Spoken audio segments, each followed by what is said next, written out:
Hey everybody, how's it going? Welcome to the Guitar Underground. I'm your host, Neil Santos, and I am not AI. I'm a real person. Look at I don't know why I said that. Maybe I saw a Rhett Scholl video today talking about how his channel has been copied by AI, by this other creator. And he already has 5,000 followers. I've been doing this a long time, and I don't. But I am real AI. No, wait, hold on. No, I'm not real AI. I'm a real person. And I'm here for you. We're going to talk about guitar today. Have you ever noticed that there's some players that you can recognize after hearing just one note, right? Not a fast lick, not a crazy scale run, not even like a famous, familiar song. Just one note. That's because great players don't just play notes. They give those notes a voice, right?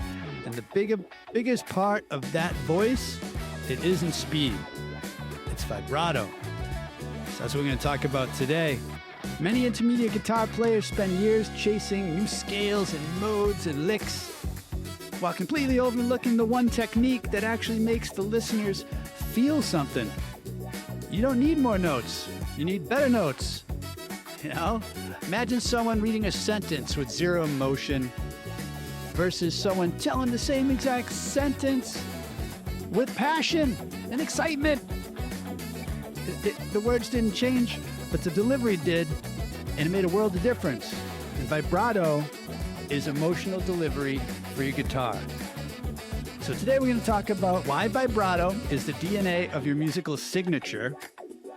And you're going to learn why it's far more important than most players realize, the biggest mistake intermediate players make, how great vibrato creates confidence without playing faster, and 5 practical ways you can start improving your vibrato this week. All right? Before we jump in, though, if you're enjoying these conversations about becoming a more confident, expressive guitar player, be sure to subscribe so you don't miss future episodes of the Guitar Underground. All right? All right, let's get into it. So fact number 1, vibrato fact number 1. People remember expression more than notes, right? Like this reminds me of the Maya Angelou quote, and I'm paraphrasing, but basically she said, you don't remember what people do or say, but you do remember how people made you feel. And that's important. You think back to your favorite relative, maybe that passed away, and you remember some stuff they did, but most of you remember how they made you feel when you were with them, you know, especially if they made you feel good. So yeah, vibratos give notes personality. It's often what makes a simple phrase unforgettable. So you can play a solo correctly, but when you compare yourself to your favorite guitar player, yours feels flat, right? The issue isn't that you played the wrong notes, it's that you haven't developed how to finish the notes, and that's where vibrato really comes in. It's not at the beginning of the note so much as the tail end. You hit the note, and as it's ringing, that's when vibrato comes in. In case you don't know what vibrato is, I'm going to demonstrate it in just a sec. It's when every note carries more emotion, and you don't feel pressure to constantly fill space with more notes. Silence becomes comfortable. Sorry, I had to do that. All right, so here's a solo, and I'll play it 2 ways. I'll play it with vibrato, and I'll play it without vibrato, and you can, make a judge for yourself which one you like better, all right? See if you even recognize this solo, all right?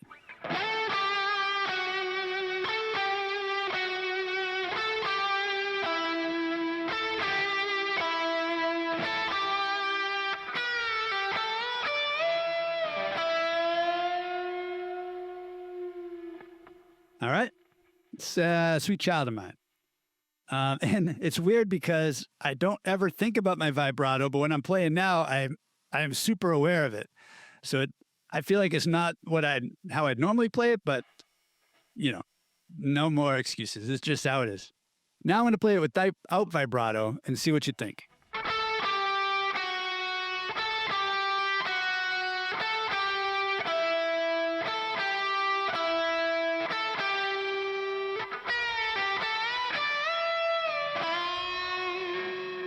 Whoop, threw a little vibrato in there. I can't help it. But you can hear it's like, it's stiff, it's dead. Like I want every note I play to feel alive, right? And that's what vibrato does. So you got,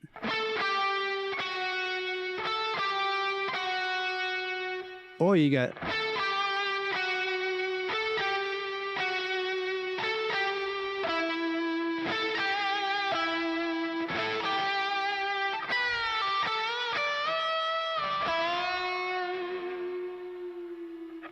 and you can even vibrato at the top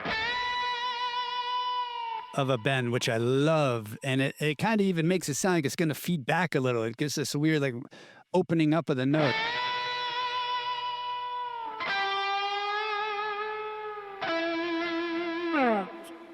All right, cool. So this and that, you know, you can see that, what was this one? That people would remember that more, right? Fact one is if you saw a cover band play and they played this,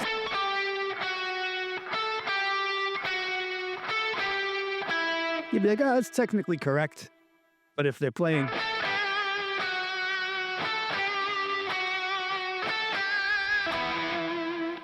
that's just going to feel better to you. And you're going to be like, oh, man, I love this song. I love this solo. I love tonight. You know, that's where it goes always anyway.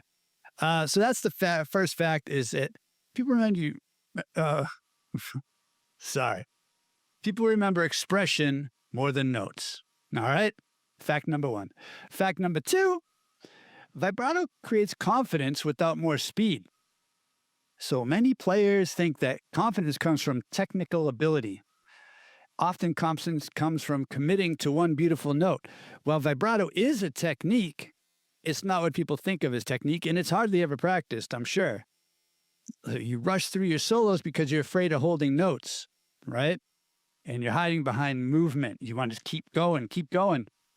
But strong players aren't afraid to let a note live. And I was thinking about a song last week, right? When I was talking about pedal tones and just holding a note, I think it was last week. I couldn't think of a tune. I had a tune in the back of my mind with just one long held note. And I remember what it is. I just thought I'd bring it up now because of this.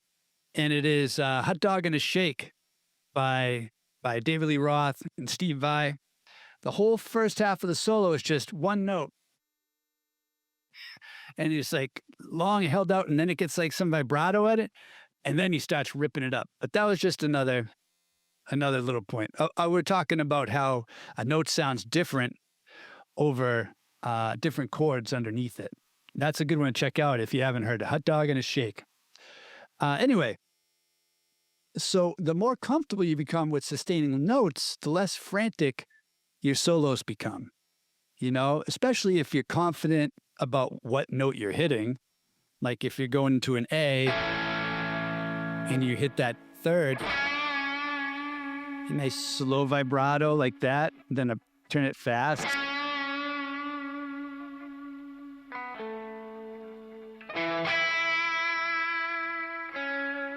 There's nothing worse than hitting the wrong note, like you hit an A and you hit this note. I mean, that has a vibe to it, that's for sure, but it's almost like a horror movie vibe because you're hitting that flat 9. So, you know, make sure you know what note you're hitting, but then just own it. Just hold that note and let it ring out.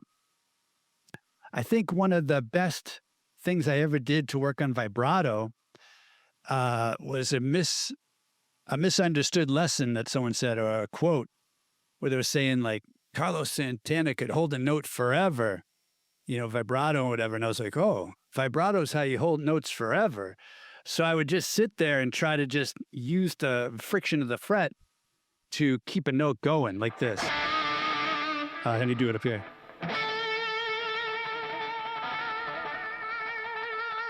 Sounds like Purple Haze, right? Or something, one of those. So I practiced that. You got to kind of hold the tuned strings next to it. Keep it from ringing out. But I think that really helped my vibrato. It let me get the like I don't know if this is correct, but the physics of the string, right? The physical characteristics or the properties of it, and the right vibrato movement to make the string react sympathetically or whatever. I don't know if those are correct words, but you get the gist of what I'm saying. Like the right velocity. Like you got fast vibrato, you got slow vibrato, right? But there's one that makes the string continue to ring out. So just a thought. Might be something to try practicing. But if that's not a practice, that's not one of those actionable tips from later. All right. Fact number 3, great vibrato is controlled, not random. This is a big one. Many players simply wiggle the string, right?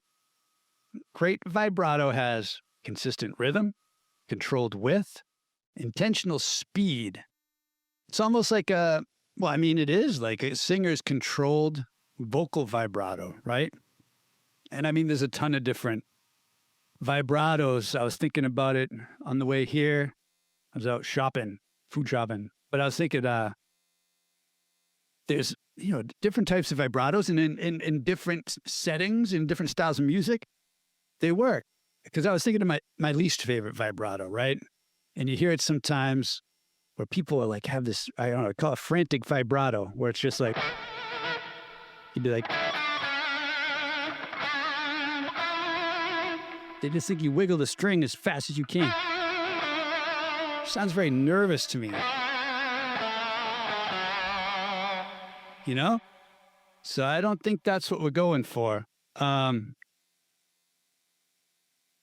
Whoops, sorry. Hit the wrong button. Okay. But that's not what we're going for. But I was thinking, well, actually, in some vocal practices, worlds, that's the way to go. Like I think of Indian music, right? Like ragas, or even kind of like Native American music.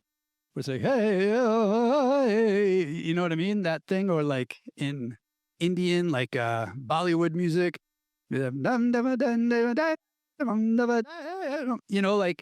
it's a thing. You can do something with it. But if that is like your go-to, like vibrato, you might want to work on it. Try slowing it down, get the width right, Like if I did that with this, that's not the sound you're going for. You would need a slower. You should almost not even notice the vibrato. If the vibrato is noticeable, in some cases it's too much, especially in that context. I think of maybe George Lynch. I always think of him, or Zach Wilde. They have a very wide vibrato. In some cases that's cool. Like a wild, that sort of stuff. So think about your vibrato and think about the speed, the width. What was the other one? The rhythm of it. How fast is it going? Which also like the speed. Sometimes your bends sound great. Other times they sound nervous or shaky. So the goal isn't more vibrato, it's consistent vibrato. And like what I did, and you can do multiple vibratos, right? Like I did here. Or what was I saying? At a bend, or like a slow vibrato into a faster one.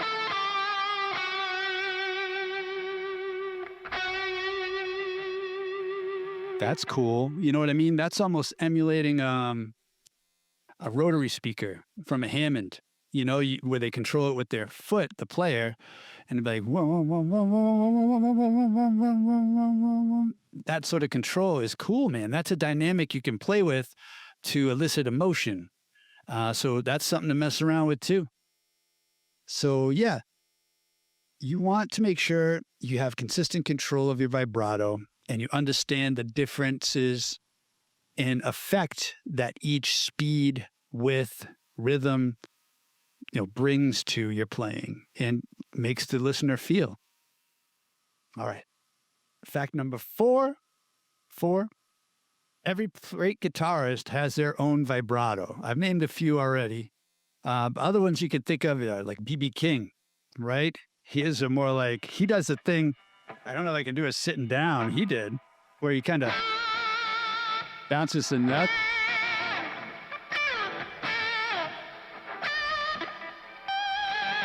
You know, he's kind of like, that's what I think of when I think of B.B. King.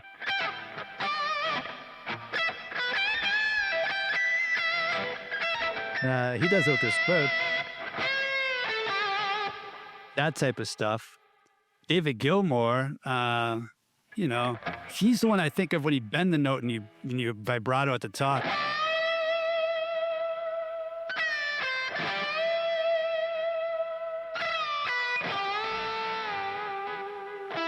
Very good vibrato. Eric Clapton, man, he uses all of them. John Mayer, Stevie Ray Vaughan, you know.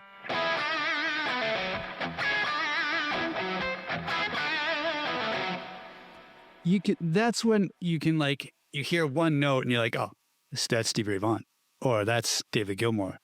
You know, it's almost like a fingerprint in a way, like your note choices and your speed, you can kind of identify people, especially note choices. You're like, oh, that's something that so-and-so does. That's a Steve Vai thing. You know, he's sliding all over and playing these big leaps or something. You go, oh, that's Steve Vai, or someone trying to copy Steve Vai. Polyphia, right? All that stuff that they do. That's note choices. But I feel like vibrato and bends, that's where your real personality comes through.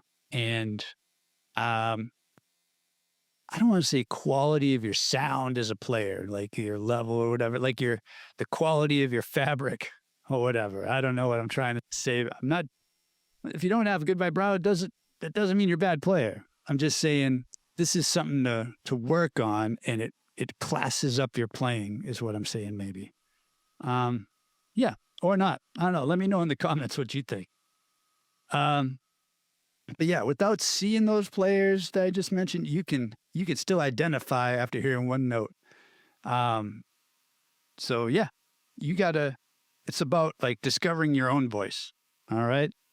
You can listen to them, copy them, but just be yourself. Right. And the last fact number 5, vibrato connects your entire vocabulary. Right. Like, you know, all the scales, you know, the pentatonics, you know, the 7-note scales. But without vibrato, none of that is worth anything, right?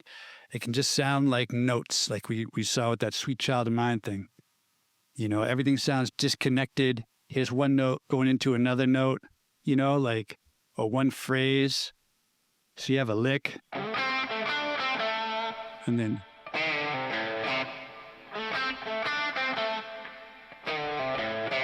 I add a little vibrato.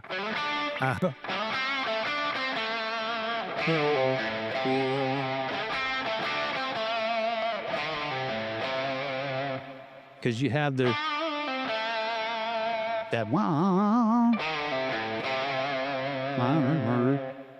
have that underlying rhythm going along with what you're playing. And I guess if I was playing it faster, let's see, would I naturally speed up the vibrato?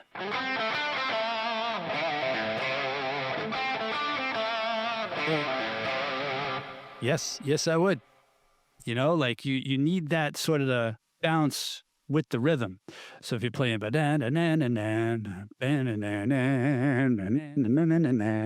you're playing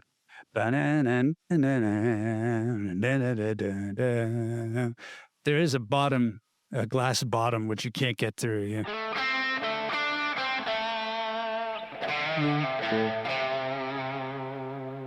It's that rhythm that makes the string react. That's like the bottom. That's as slow as I would go. I could go faster depending on the effect I want, but I think that's the slowest you can go. And I'm just kind of figuring this out now as I'm talking to you, as I do with a lot of stuff. When I start, you just play. And then when you start thinking about it and analyzing, you go, oh, it's more probably like this. Maybe it's not, maybe tomorrow I'll change my mind. But for today, I think there's a certain level of slowness you can go with vibrato before it all falls apart. All right. So there was 5 facts about vibrato. And next we're going to look at 5 actionable tips you can use to practice vibrato and get your vibrato sounding like you. Like start working into your practice routine and sound great. But first, the obligatory plug for the Pentatonic Way. It's a system I put together that I love. And it changed my life. But what I did was create a pentatonic personality quiz. So here's my read. One thing that I've learned from working with so many intermediate players is that the biggest obstacle usually isn't talent. It's that everyone gets stuck for different reasons. And that's exactly why I created the free Pentatonic Way personality quiz. It only takes a couple minutes, but it'll help you identify your unique guitar personality, the habits you might be slowing your progress, and where your practice can have the biggest impact. So afterwards, you'll also receive the free 3-lesson email course that's tailored to help you move past those roadblocks with simple, practical exercises. If you're curious, you can check it out at pentatonicway.com/personality. All right, thank you. Back to the lesson or the podcast or whatever you want to call this. Back to chatting with you. All right, here's tip number 1 on vibrato. Spend 5 minutes on one note, right? Forget scales, forget anything. Just choose one note and see how many different emotions you can create using only vibrato. All right? So let me see. I don't even know if you should do this with the backing track. I think just by yourself, Maybe you could use one note.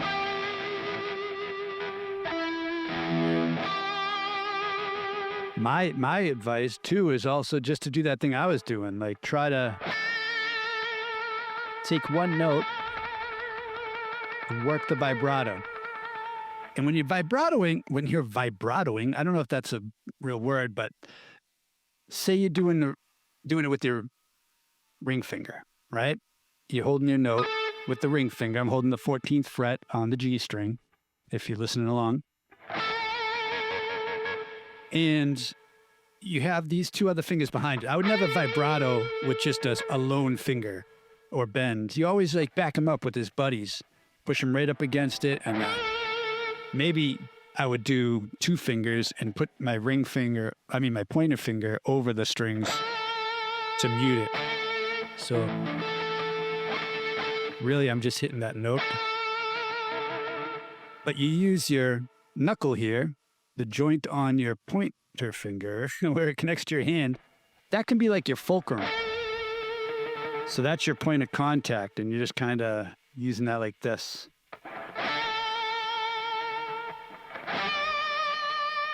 When you get lower down, you can do you're kind of bouncing the string. But practice different things like that. Really try to get that note ringing out. It's good if you have some gain going on. See how long you can get that going. If you can do that for 5 minutes, oh my gosh. Carlos Santana ain't got nothing on you. All right, I'm not going to do that for the rest of the podcast, but that's the idea. And then, try other things. Try other fingers. Try other slower. Like if it goes too slow, it almost just sounds like a couple bends. So it has to be fast enough that it sounds like something, And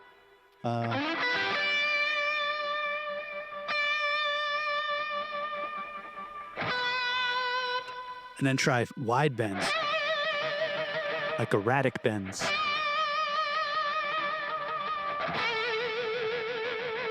See if you can make it sound wild, like too wild, like.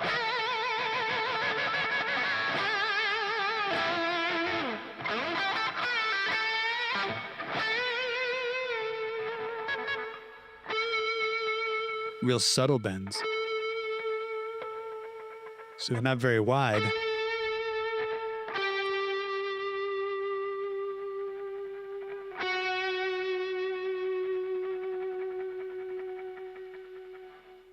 Yeah, that's the idea. Tip number 2, copy vocalists, right? Start to listen to great singers and notice when they do vibrato. Think of like Adele or something. She just popped in my head, but you know, man, she has a great vibrato. And, or whoever, Peter Gabriel, just whoever your favorite singers are, they're probably your favorite for a reason, you know? So really like listen to them and hear their vibratos. Where do they put it? You know, how long do they hold it? A lot of times you don't want to throw your vibrato in right away on a held note. You want to hold the note and then do the vibrato. You know, you want to go, not, then you sound a little, it sounds different. So you get the note and then the vibrato. That type of thing. You know, so start listening to singers, notice how they hold notes, and try to imitate that feeling on a guitar if you can. So this will develop your musical vibrato instead of like a mechanical vibrato. Like we practiced in tip 1 was very mechanical. You're trying to see what you can do with your hand to elicit these sounds. But this is like, all right, maybe put on a record and try to emulate, copy them, you know, using the stuff you learned in tip 1. Tip 3 should be actually, I should have made this tip 5, right? But to record yourself. Your vibrato feels very different than it sounds, right? So recording yourself, practicing these things is going to reveal uneven rhythm. If you're like, you know, but at the same time, I know I say this all the time, but that's a dynamic you can do too.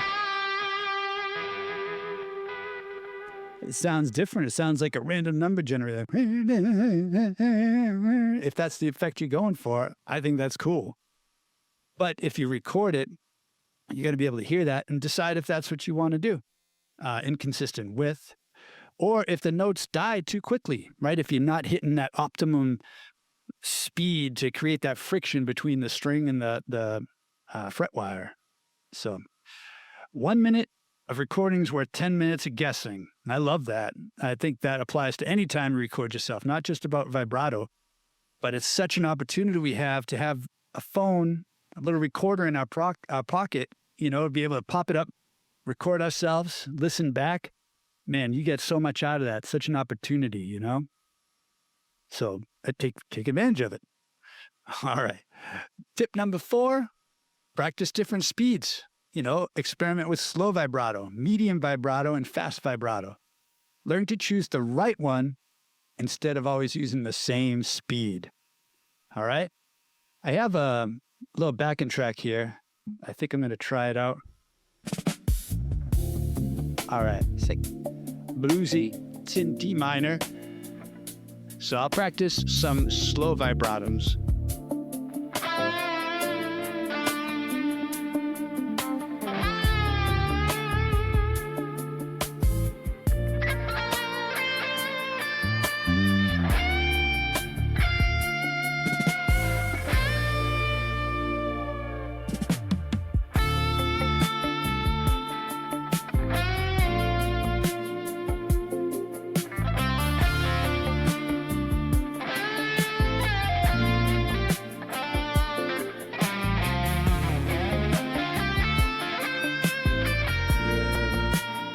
Let me try some medium vibratos.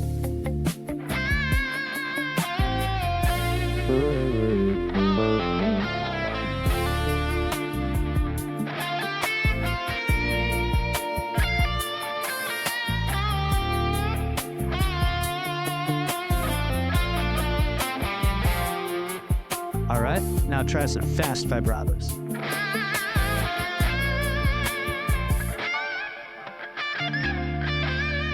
Got a dead note there.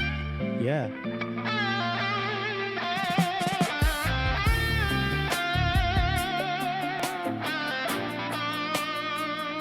All right, let's go. So yeah, you can see that the fast ones did not work. The slow and medium ones worked, and maybe the slow one works at first, and then you switch up to the medium so it gets fast, a little more exciting for the listener. Pretty cool. So yeah, mess around with all of that. Everything in the guitar is a dynamic that you can play with, right? You can be sloppy, you can be, tight, precise. You can have slow vibrato, you can have fast vibrato. You can sound like your vibrato is very under control, or you can sound like it's wild and just too crazy, and it's going to burst out of the song and break your strings and catch you on fire. That's something you can do with sound. Anyway, maybe not. Tip number 5, finish every practice session with expression. All right, so instead of ending practice after scales, play over a backing track for like 5 minutes, 1 minute, whatever you have, focusing only on bends, vibrato, and sustain. No flashy licks allowed. Your goal is to make every note count, just like I was doing there. I wasn't like speeding all over the place, You just focus on bends, on vibrato, and just being chill. If you do some fast stuff, you need to punish yourself. You need to whip yourself or something. I'm gonna hold you to that. Of course I'm not. Just have fun with it. Explore those notes. Get your feels on, and see what happens. And if you record that, even better, because you can listen back and see what worked and what didn't work. Because often it's not the same things you think in the moment. You're like, "Ooh, that worked great," and then you listen back and you're like, "No, it didn't. It didn't do what I thought it did." But the opposite is true too. You're like, I'm really biting it right now." You listen back and you're like, "No, that was the best stuff I played." So the recording doesn't lie. So yeah, there's 5 actionable tips that will help you work some vibrato into your playing. And yeah, I guess I hope today was good. Today's big idea was simple. Your scales might get you around the fretboard, but your vibrato tells people who you are. If you've been feeling stuck lately, remember this. You don't always need more information, right? Sometimes you simply need to bring more life to the information that you already have. Look at it in a different way, right? Try different things with it. So this week, don't worry about learning another scale or another lick or another song. Just see how much emotion you can create from just one note. I'd love to hear your thoughts in the comments of what happens. Who's your favorite guitarist when it comes to vibrato? Tell me that. I'd love to hear that. And what's the one thing you're going to try after listening to today's episode? If you enjoyed this episode, I'd really appreciate it if you follow the show, subscribe to the channel, and share it with another guitarist who's trying to find their own voice on the instrument. And until next time, keep it simple.